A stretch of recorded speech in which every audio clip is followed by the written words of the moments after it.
Welcome to the channel. I'm your host Joseph, and today we're going to be exploring the origins of the fantasy genre. This is part one of a multi-part series.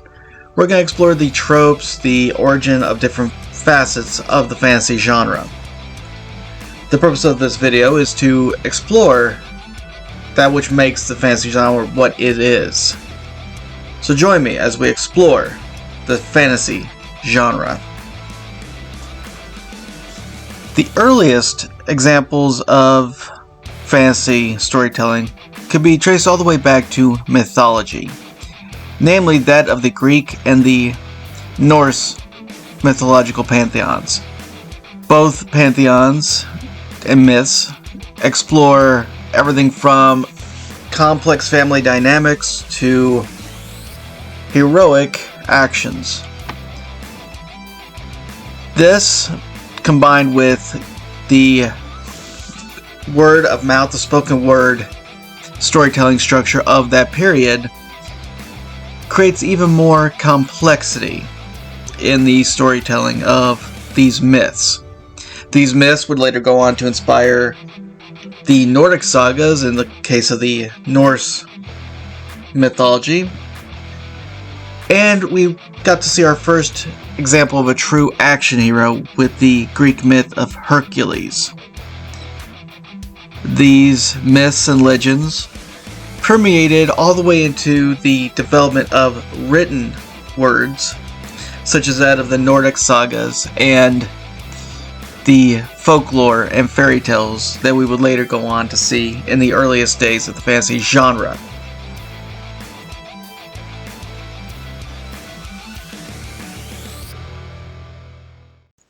The first Greek hero we're going to talk about today is Hercules, or as he's better known in his original translation from Greek, Heracles. Hercules is the child of Zeus, the king of the gods, and the mortal woman Amphitryon. Hercules, his very existence, caused a lot of stress in Zeus's marriage to Hera, with Hera going so far as to drive Hercules mad. This madness would culminate in Hercules killing his wife and children, and having to atone for it by completing 12 labors. These labors range from anything as normal as killing giant monsters such as the Hydra, the Nemean lion, or a giant boar with razor-sharp claws, to him having to clean out stables for a stable owner who owned the godlike horses and cattle, in an attempt to humiliate him. Hercules was able to complete all of these trials and was able to redeem himself. But Hercules would not just be a mythic figure for the Greeks. Years later, he would be adapted again and again and again in various forms of media. One of the most famous being Disney's animated version, which, of course, sanitizes some of the more dark elements of the character. Hercules would appear in several different mythological works, including the story of Persephone and the story of Sisyphus, a person who was being punished in Tartarus, who kept escaping Hades.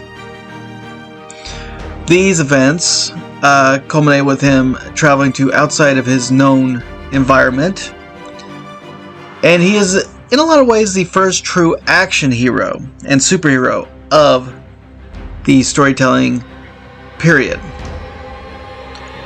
Next, we're going to talk about Bellerophon. I'm sorry, I mispronounced that. Bellerophon was a Greek hero who, after facing numerous attempts on his life, was tasked with the impossible mission of killing a monster called the Chimera. This monster had the body of a goat, the head of a lion, wings of an eagle, and a snake for a tail, the snake being extremely venomous. Bellerophon went and, on the advice of a seer, captured Pegasus, the legendary winged horse, and dipped the tips of his arrows in poison and lead.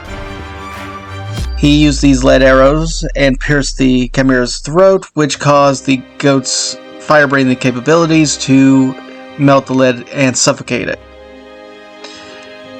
As he grew more and more famous, he also grew more and more arrogant, eventually falling when he attempted to fly Pegasus to Mount Olympus. This is an example of the trope of a hero falling from grace. The hero who let his own arrogance get the better of him. We can see this in such works as later on when we discuss Lord of the Rings, in characters such as Boromir, a man of great renown as a warrior, but corrupted by his own arrogance that he could wield the ring to bring about the end of Sauron. You get this a lot in fantasy tropes, with the heroic character who falls and has to redeem himself by some great self-sacrificing act. And this is one of the first examples of that with the character of Bellerophon.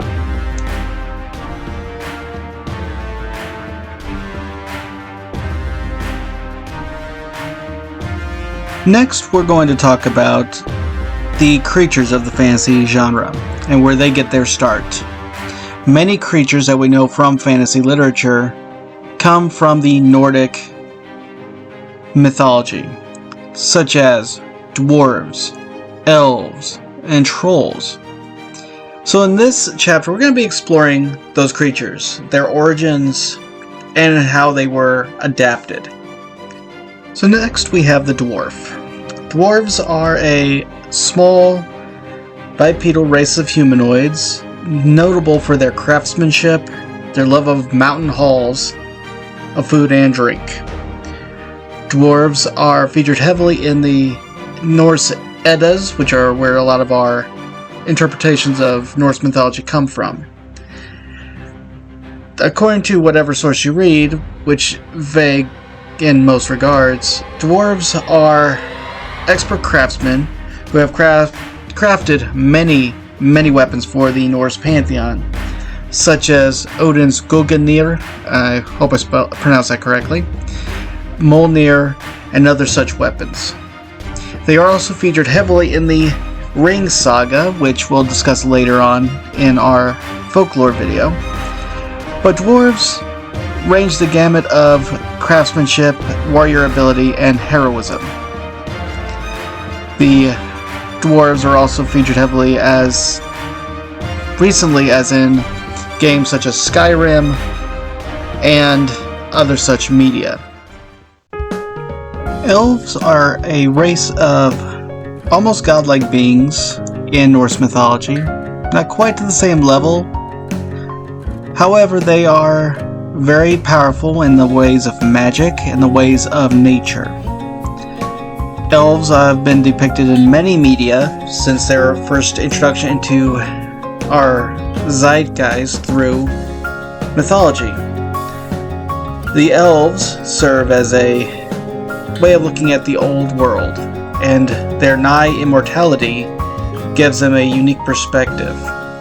They, like the dwarves, are known for crafting beautiful pieces of art and craftsmanship, but theirs deals more with including it inside nature, while acknowledging the importance of nature. The elves are also usually depicted as tall, slender, and beautiful, with almost a sadness. Tolkien would later go on to expand on this in his Lord of the Rings and Hobbit series, which we will discuss again at a later date. And finally, we come to our final creature in this video, the troll. Now, the troll has been around in our collective consciousness since the Nordic sagas and since we've been exposed to Norse mythology. Trolls are usually depicted as large, muscularly strong, intelligence-wise not that bright. They are often depicted as being allergic to sunlight and only being active at night. The troll is often depicted as being brutish, constantly hungry, and often killing villagers, eating livestock, and even in some stories eating small children. The troll is quite terrifying, but also there has been depictions of positive trolls, such as those with the story The BFG by Roald Dahl. The troll is also often depicted as being nigh invulnerable, again because of their large size, but can be turned to stone by being exposed to sunlight, which Tolkien, when he created Lord of the Rings and The Hobbit, continued that tradition. So look out in the dark for the trolls.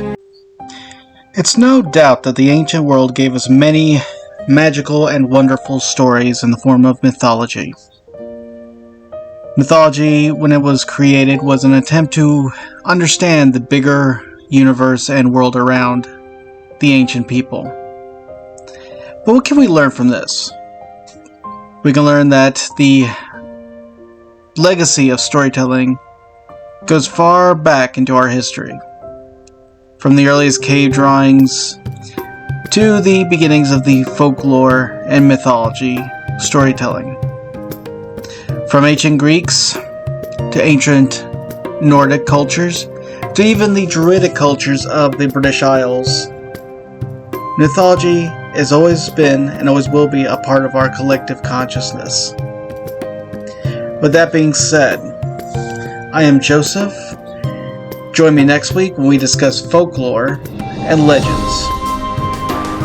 Thank you, and have a great day.